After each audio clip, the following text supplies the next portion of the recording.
night. You guys got questions? Coach, kind of talking about the first half. It's kind of a slow start, especially from the young yard. What was kind of difference to everything? Yeah, we didn't take very good threes. Their zones messed us up, playing the 3-2, switching it up to man. We didn't get our inside-out threes. We were just passing around the perimeter. We were taking threes off of bad passes. I mean, we were falling out of bounds on one of the threes. Our shot quality wasn't what it needed to be. So that was pretty disappointing. But we were able to get that corrected as we went through the game. How do you prepare for a team that mixes up their defense so much? Well, we changed our defenses in practice. It's hard to get in rhythm. That's why they do it. I mean, we do a lot of the same things. He's a great coach. He's done that for a long time, the way he changes his defense. And, you know, he stuck with the 3-2 zone for a while. They played the 3-2 and 2-3 when Q came in because Q's shooting numbers haven't been great. He's 3 for 4 from 3, you know, these first 2 games, which is great. He's worked on it hard. I'm proud of him about that. You know, they mix up the zones, and so it's hard to get in rhythm against it, and it bothered us. I mean, we turned the ball over 14 times. It's way too many. Our 2 point guards had 7 of the 14 turnovers between Trey and Q. You know, that's unacceptable. They understand that. I addressed that in the locker room, and, you know, we've got to be cleaner with the ball. But it really, you know, we had 2 turnovers on outlet passes. We had a turnover on a dribble to control. You know, we had a lot of self-inflicted wounds, which we've got to get better at that. That's not going to work. And so we've got to improve there and be better. What does this say about your team shooters to come back in the second half and you hit 10 of their last 18 threes? Yeah, we're going to keep firing. Look, we got good shooters. We got really good players. You know, we needed to improve our shot quality, and I thought we did that. It was big in the first half. Paul kind of got the lid off of it for us. But it's just little things like we were supposed to have a clean look on the second play of the game for Paul on a gut screen, and we didn't screen. And so what should have been a clean look, you know, the game can go a lot different. That's in the margins right there. The game can go a lot different if we set the screen at the proper angle and we hit the guy. Paul gets a clean look, and maybe that goes in, and we can make 23s. And they don't play the zone, and they got to play the certain defense the whole time. But we contributed to them being able to. We had to play at their pace for a while, which was difficult. It felt like y'all gave up some easy baskets in the lane again. You know, I know the back end defense has been something that you've kind of harped on. Is there anything that sticks out in terms of what it'll take to fix? Yeah, we got to guard the damn ball. Like, our defenders have to guard the ball one-on-one. We gave up 44 points in the paint tonight. All right, now luckily they shot 4 of 25 from 3. But we just got blown by. I started subbing guys out as they got blown by. Like, we got to be able to sit down and guard the ball. And our gap help gets too extended, and we got to sit in the gaps and rake at the ball and not let them just straight line drive us to the paint.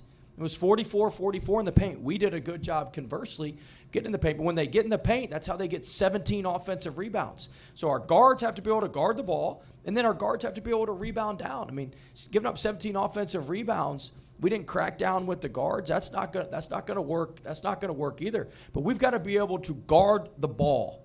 And we've been working on that in practice, but we just got whipped middle.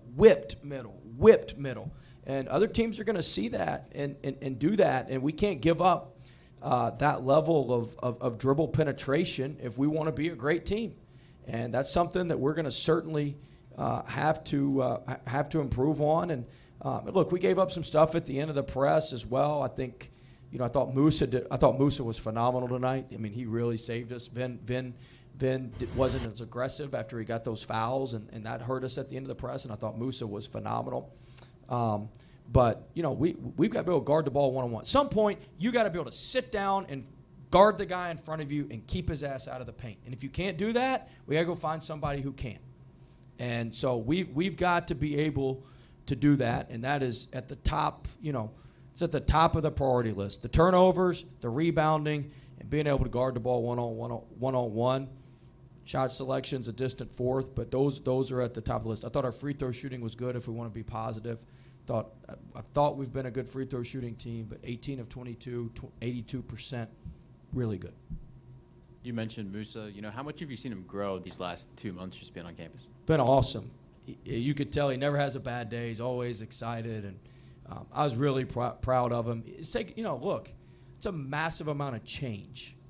You know, he was in Spain 2 months ago, 2.5 months ago, and look, this is a different game. He picked up all those fouls. FIBA's a lot more physical than our game, and so you know, it's a big time adjustment, you know, for him. And I think every game he's going to continue to get better.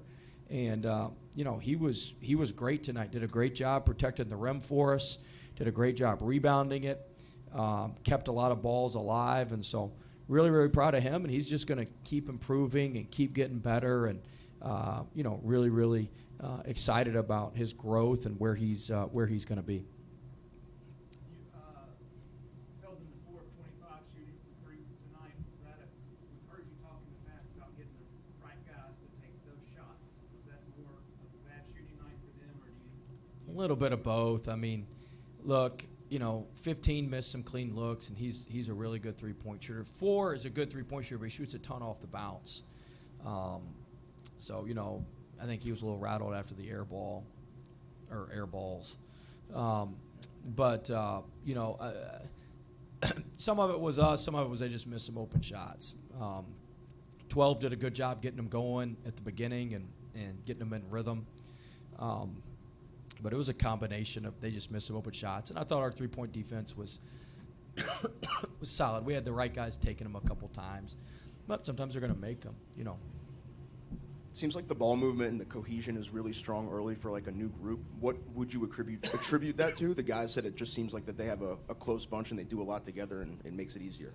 Yeah, I mean, I think the number one thing I attribute it to is our best player is very unselfish. When Darian Williams is your best player and he's unselfish, I don't know if y'all saw tonight, you know, Jerry wasn't playing real well. Darian gets off the bench and goes and talks to Jerry and kind of gets Jerry going. Like that's when your best player is that guy, it feeds to everybody else. And so, you know, I mean, I give all the credit to Darian and those guys and Q, you know, Q throws it to both teams. I'd rather him throw it to the team in the white jersey, but he throws it to both teams. But Q, at his core, would much rather get an assist than score. So when you got a point guard out there who's, you know, trying to looking to drive it to pass it to other guys, and Darian's looking to drive it to pass it to other guys, makes other guys more shot ready. Everybody wants to play with him. Then it's kind of it's contagious. If you look at the fast break between Darian and Paul where they passed it back and forth twice and then Paul laid it in, like that's the sort of stuff you're looking for, and that's the sort of stuff that's important. I'd be remiss too. Colt scored his first college points tonight, so that was awesome. He works extremely hard. I was happy to see Colt score after redshirting last year at Butler. And Colt's a hard worker, man. He's gonna be a really, really good player. People forget he's a redshirt freshman. So he's a redshirt freshman. He's young, and I was really, really happy that he could score his first points tonight. Can you talk about your philosophy on turnovers? I know you want 0, but someone like you that's like giving constant rim pressure versus someone that maybe isn't. Are you more okay with? No, I'm not okay with any turnover. I mean, look, I'm not saying we don't want 0 turnovers, but I'd like to keep it certainly under 12 and under 10. I mean, here's what our point guards have to understand. When you have the ball, you have our program in your hands. You have NC State in your hands. All the fans watching on TV, everybody who cares about our basketball program, you have them in your hands. You have to take care of the ball. Ball security is job security. If you want be the point guard, then you have to secure the ball. And you're dribbling that ball for hundreds of thousands of people. There's a lot of people that care about our program. Look at our fans tonight were incredible. The students were great, having this place 9 o'clock on a Friday night. Are you kidding me? What do we have, 15,000 in here, 16,000 in here? It was awesome. It was awesome. Like, you owe it to those people to take care of the ball. And we have to just do it. We have to do a much better job of that. And a lot of it's when our offense gets stagnant, we just try to just play one-on-one. And, I mean, shoot, it's hard to get by guys one-on-one. Coach, kind of a lighthearted question, but it seemed like you were aware of the Chick-fil-A promotion with that missed free throw. It's 2 games in a row. How does that speak to the Everybody atmosphere? gets free Chick-fil-A 2 games in a row. So, huh? How does that speak to the atmosphere? Oh, it was awesome. I mean, that was the loudest arena was all night. Everybody got the free Chick-fil-A. So somebody told me, is this true? Somebody told me there was like a bug in the system for the first game, and like everybody who had the Chick-fil-A app in Raleigh got the thing for the. Oh, that's how it works every time? You don't have to be here. You just sign in. You just open the app and you get it. No wonder we're Raleigh's team. Yeah, free Chick-fil-A. How about that? But it's cool. I mean, it's cool, and I think it's a great promotion. I mean, it gets everybody into the free throws, and so it's a cool promotion. Speaking of 2 games in a row, Technical? yeah. that's what I was gonna ask.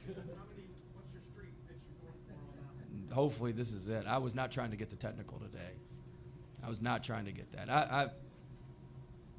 It was surprising.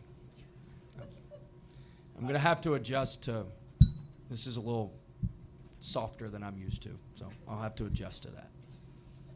Coach, you talked about the turnovers already for Quadir and Trey. When you have kind of that third conductor out there in Darian, does it give you more comfort and just? Yeah, we should probably let him handle the ball more because he don't turn it over like he don't turn it over as much. You know, and Vin's turnovers on the outlets killed us. Like, we had a chance to run away there in the first half. We had it to 5 and 7. We had a chance to really run away, and we threw 2 cross-court outlet turnovers. And they stay back. Like, we worked on that in scouting for 2 days. The outlet passes, and the outlets have to go up the same side because they jump the opposite side outlets. Like, they do that. And that was just, you know, we trust Vin as much as anybody in our program. And, you know, we just made some mental mistakes. But in big games, all those mistakes add up. So we've got to be way cleaner on those details. Like, we've got decent attention to detail, but if you want to be a championship level team, you have to have obsessive attention to detail. You have to have obsessive attention to detail in everything that you do. And ours is, you know, fair to Midland right now, and we've got to be better than that. So. All right, thank you guys, and I do want to once again thank all the fans that came tonight. I thought it was awesome, and the students that came out, and we're very, very appreciative of everybody, and hope everybody comes back Wednesday night when we play the Spartans. So, thank you.